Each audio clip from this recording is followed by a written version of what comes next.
Ainsi donc, malheureusement, ce mariage d'alliance a eu une fin dramatique.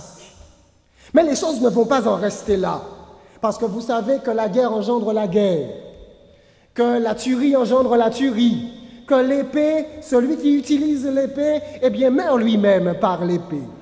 Et regardez ce que le verset 7 déclare. « Un rejeton de ses racines s'élèvera à sa place. Il viendra à l'armée, il entrera dans les forteresses du roi du Septentrion, il en disposera à son gré et il se rendra puissant. » Bérénice a été mise à mort, son fils a été mis à mort, ceux de sa cour ont été mis à mort également. Mais en Égypte, on est au courant de ce fait. Et nous sommes vers 246 avant Jésus-Christ. Un nouveau roi arrive au pouvoir. Ce roi, c'est Ptolémée III. C'est le frère de Bérénice.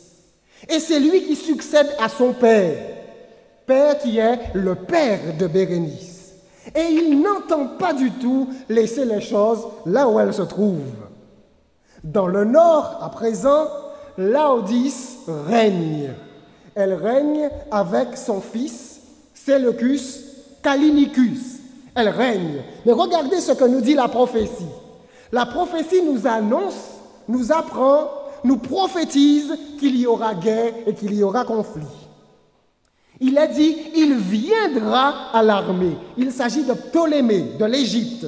Il viendra à l'armée. Il entrera dans les forteresses du roi du Septentrion. Il en disposera à son gré. Regardez les verbes qui sont employés, présentant la succession des événements. Tout d'abord, il disposera de son armée. Ensuite, l'armada s'élancera dans les territoires du nord et entrera dans les régions fortifiées du roi du Septentrion.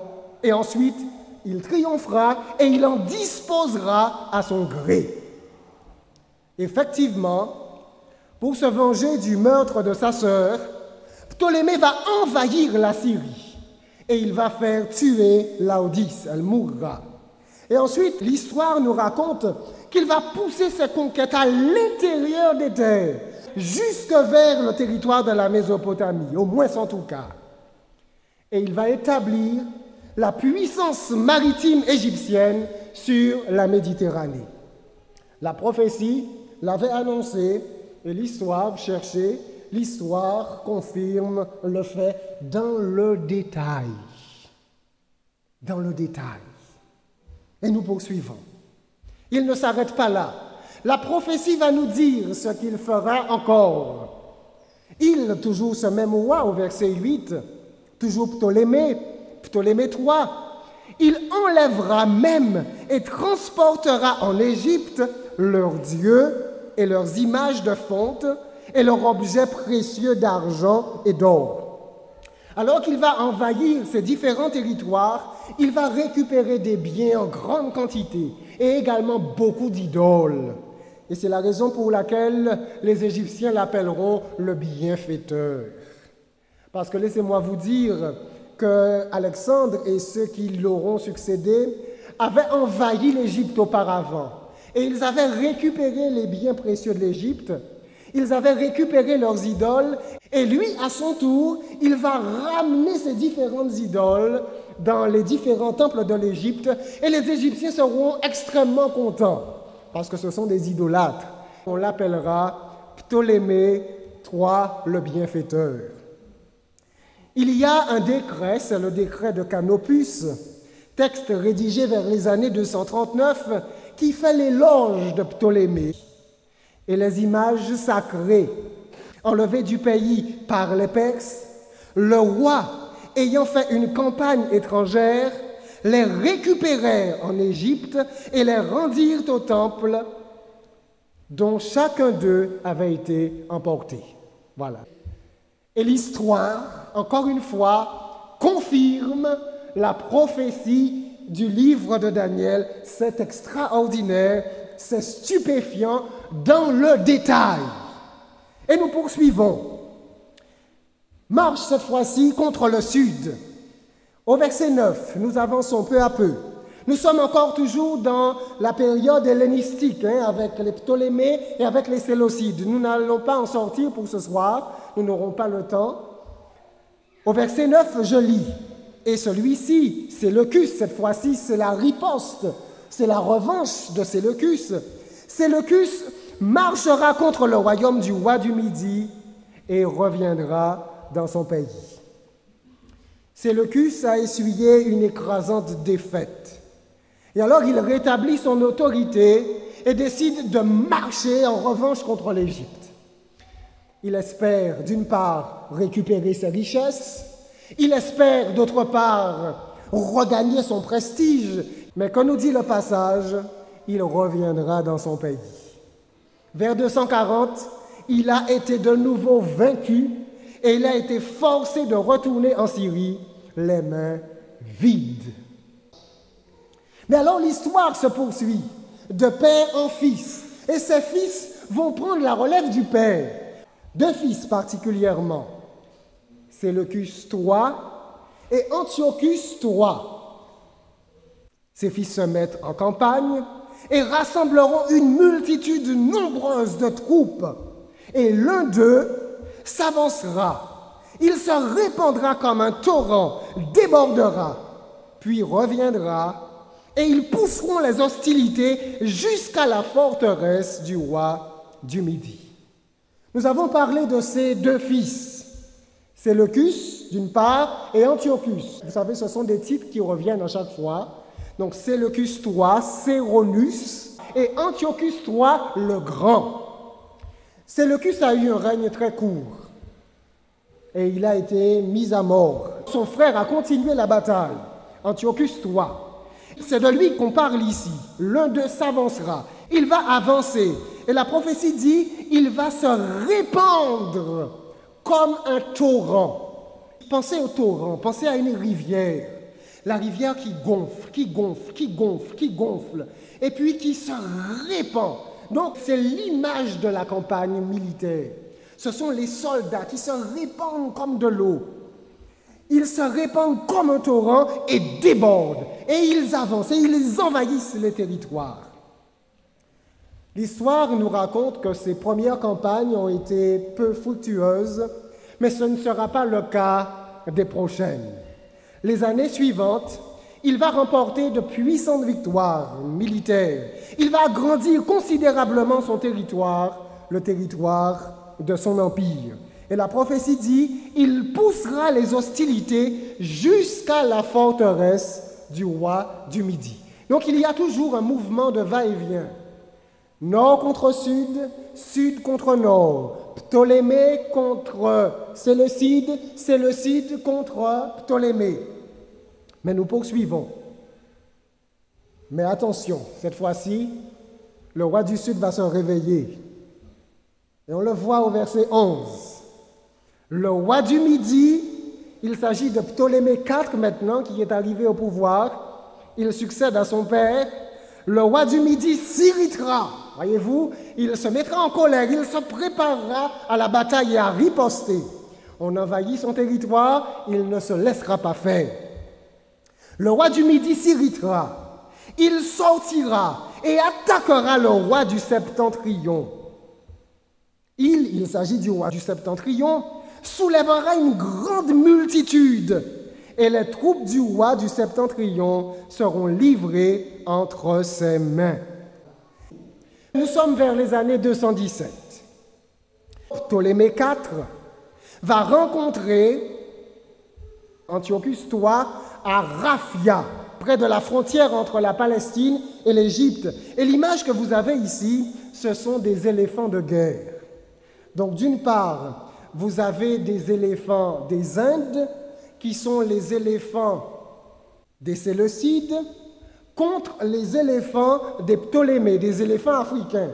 Et ces hommes se battent par tous moyens avec des hommes à dos d'éléphants. Et si vous tombez, les éléphants vous écrasent. Ce sont des guerres terribles et cruelles. Et alors il nous est dit qu'Antiochus va soulever une grande multitude. Et l'histoire confirme ce fait. Polybius, qui est un historien de l'époque, va nous présenter l'étendue de l'armement et de la puissance militaire d'Antiochus. 62 000 hommes de pied, 6 000 cavaliers et 102 éléphants pour vous écraser et vous terrasser. Mais la prophétie nous annonce l'issue de la bataille. Antiochus ne va pas l'emporter. Et c'est Ptolémée qui va l'emporter. Il a dit qu'Antiochus, avec sa grande armée, avec sa grande multitude, sera livré entre les mains du roi Ptolémée. Antiochus fut vaincu. Il eut 14 000 soldats tués et 4 000 ont été faits prisonniers. La prophétie s'est accomplie à la lettre encore une fois de plus. Ptolémée va s'enorgueillir, et c'est ce que nous voyons verset suivant, verset 12. Cette multitude sera fière, et le cœur du roi s'enflera. C'est le roi égyptien Ptolémée IV. Il fera tomber des milliers, mais il ne triomphera pas. Il va s'enorgueillir, et son arrogance va se manifester de manière particulière dans ses transactions avec les Juifs. Dans ses conquêtes arrivées à Jérusalem, il va vouloir offrir lui-même des sacrifices. Vous le savez, cela n'est pas permis pour les rois, mais seuls les prêtres sont autorisés à offrir des sacrifices. Mais il va en offrir. Et il désire également entrer dans le temple, entrer dans le lieu très saint du temple, contrairement à la loi du Lévitique. Il va donc se trouver opposé aux prêtres, aux grands prêtres du temple. Il va insister, mais il ne parviendra pas à entrer dans le temple. Il va quitter la place, brûlant de colère contre toute la nation des Juifs. Immédiatement alors, il va commencer une persécution incessante contre les Juifs. Beaucoup de Juifs vivaient à Alexandrie. Alexandre avait permis qu'ils jouissent de privilèges dignes des citoyens les plus favorisés. Des milliers de Juifs à Alexandrie furent tués. D'après des historiens, Eusèbe, 40 000, et d'après Jérôme, 60 000. Ici, vous avez une série d'éléphants. Et ce sont des éléphants qui illustrent une triste histoire, ou plutôt une histoire glorieuse que présente le livre des Maccabées. 3 Maccabées racontent comment les Juifs d'Alexandrie ont été sauvés par Dieu de façon miraculeuse. Ils devaient être piétinés par 500 éléphants de guerre déchaînés. Mais Dieu a sauvé ses enfants. Vous savez, le peuple de Dieu a déjà beaucoup souffert. Beaucoup souffert de la main d'hommes, de rois, de tyrans plus ou moins, mais ce sont eux qui sont au pouvoir. Mais pour ce soir, nous allons faire une pause dans cette histoire. Et voici quelque peu en bref résumé, rapidement, l'histoire humaine que je qualifierais de normale, n'est-ce pas vrai? C'est l'histoire humaine normale, une histoire faite de conflits et de guerres, d'alliances incertaines, de meurtres et de tueries, de revanches et de vengeances. N'est-ce pas ce que nous apprenons à l'école? Nous apprenons comment les hommes s'entretuent entre eux, n'est-ce pas vrai? Lorsque nous étudions l'histoire, ce sont les faits et les méfaits des conquérants et comment le plus fort, le mieux armé l'emporte. Dieu n'a pas déterminé de manière arbitraire les actions de ces hommes, non. Mais Dieu révèle leur choix. Dieu révèle leur histoire. La domination passe d'un empire à l'autre. Le sceptre du pouvoir mondial balance tour à tour entre les héritiers des fils de Noé. Sem, d'une part, ses héritiers, Cham, d'autre part, ses héritiers, et ensuite Japheth. Chacun à son tour va se partager le pouvoir.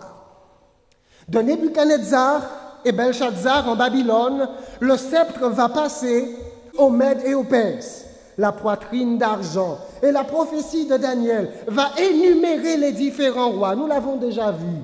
Darius le Mède, Cyrus, Cambyse de son fils, Darius Ier, Xerxès et ainsi de suite. De père en fils, la prophétie nous l'annonce, nous le précise et l'histoire en témoigne. Des Mèdes et des Perses, le sceptre du pouvoir sera ensuite convoité et conquis par le brillant Alexandre le Grand. Mais malheureusement, hélas, il ne vivra pas suffisamment longtemps pour en jouir. Et ses généraux et leurs héritiers belliqueux de toute la lignée hellénistique se la partageront jusqu'à l'ère romaine. Voilà l'histoire humaine normale. Conflits et guerres, technologie de l'armement de pointe, armes de destruction de tout genre, réflexion pour la destruction, destruction sophistiquée, destruction intelligente, destruction programmée par tout moyen d'autres êtres humains extraordinaires. Tous ces hommes des âges passés, dans leur grande majorité, et aujourd'hui encore, leurs dignes héritiers désirent la domination. Ils désirent la domination, ils la désirent, ils la convoitent avec une ambition, avec une passion démesurée. Ils veulent conquérir, ils veulent détruire, ils veulent écraser, ils veulent exterminer leurs adversaires raciaux, leurs adversaires idéologiques, leurs adversaires politiques, leurs adversaires économiques ou bien religieux. Ils veulent dominer eux seuls. Ils veulent piller les richesses. Ils veulent emporter les richesses. Ils veulent gagner. Ils veulent triompher. Ils veulent régner. Ils veulent profiter, exploiter, réduire en esclavage asservi. Ils veulent jouir. Et avec tout cela, ils veulent d'une domination éternelle pour eux, leurs enfants, leur descendance.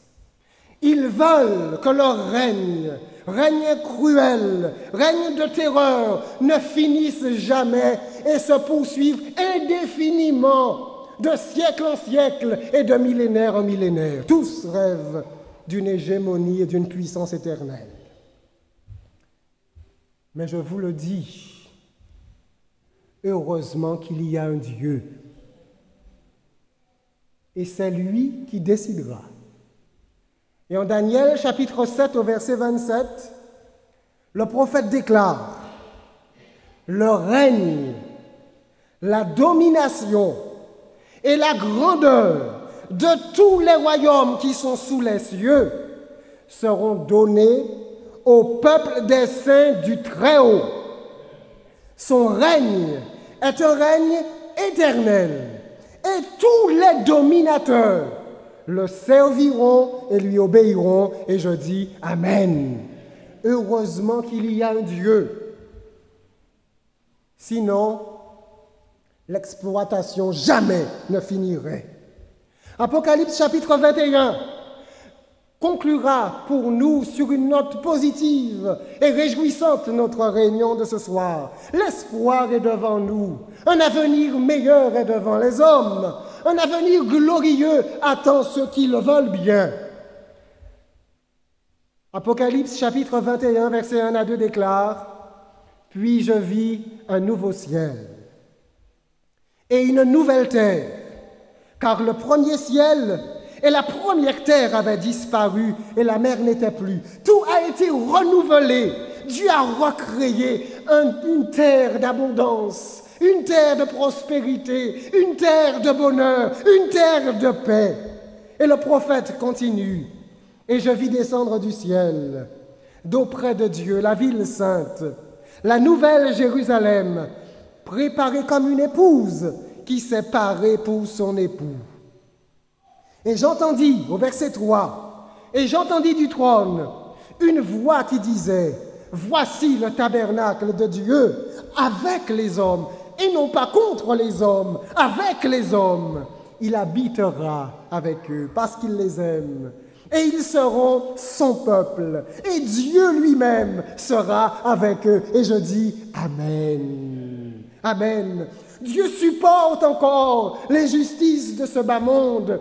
Dieu supporte encore les transactions malhonnêtes. Dieu supporte encore la souffrance et la misère, afin que le mal puisse se manifester dans toute son horreur et que l'on ne puisse jamais de nouveau la choisir. Mais alors, lorsqu'il reviendra, il est dit, il est prophétisé, il est annoncé, il essuiera toute larme de leurs yeux. Et la mort ne sera plus. Et il n'y aura plus ni deuil, ni cri, ni douleur, car les premières choses ont disparu. Et celui qui était assis sur le trône dit, « Voici, je fais toutes choses nouvelles. » Et il dit, « Écris, car ces paroles sont certaines et véritables. » Oh, chers amis, frères et sœurs, mesdames et messieurs, la parole de Dieu nous annonce un monde nouveau. La parole de Dieu nous annonce l'émergence d'un monde que Dieu lui-même suscitera. Il instaurera un royaume différent que celui que nous connaissons. Que nous réservent les royaumes d'ici-bas? Que nous offre-t-il? Que réserve-t-il à vous? Que réserve-t-il à vos enfants? Une vie de misère, de chômage. Oh, peut-être si vous êtes bien placé, vous, actuellement, peut-être si vous êtes bien placé, vous allez jouir quelque peu du bonheur et de l'abondance. Mais et vos enfants? Et vos petits-enfants? Qu'est-ce qui vous garantit qu'eux seront les privilégiés de ce monde? Mais le royaume que le Seigneur nous propose, qu'il va bientôt établir, sera un royaume de paix, un royaume d'amour, un royaume de justice, basé non pas sur la violence, non sur la contrainte, non sur la domination, mais sur l'amour, sur l'altruisme, sur le don de soi. Oh, puisse ce royaume venir vite. Et c'est ce royaume que je voudrais vous annoncer, le royaume de Dieu. On y accède gratuitement, sans rien payer. On ne le mérite pas, mais Jésus-Christ a tout payé pour nous. Il nous offre ce royaume de façon gratuite. Il suffit de l'accepter comme sauveur. Il suffit de se repentir de nos péchés. Il suffit d'aller au Sauveur et de se placer de son côté. Et alors Jésus-Christ lui-même nous fera entrer dans son royaume. Que Dieu vous garde, qu'il vous bénisse abondamment. Et je termine avec cette phrase, ces paroles sont certaines et véritables, elles s'accompliront. Que Dieu vous garde et qu'il vous bénisse. Amen.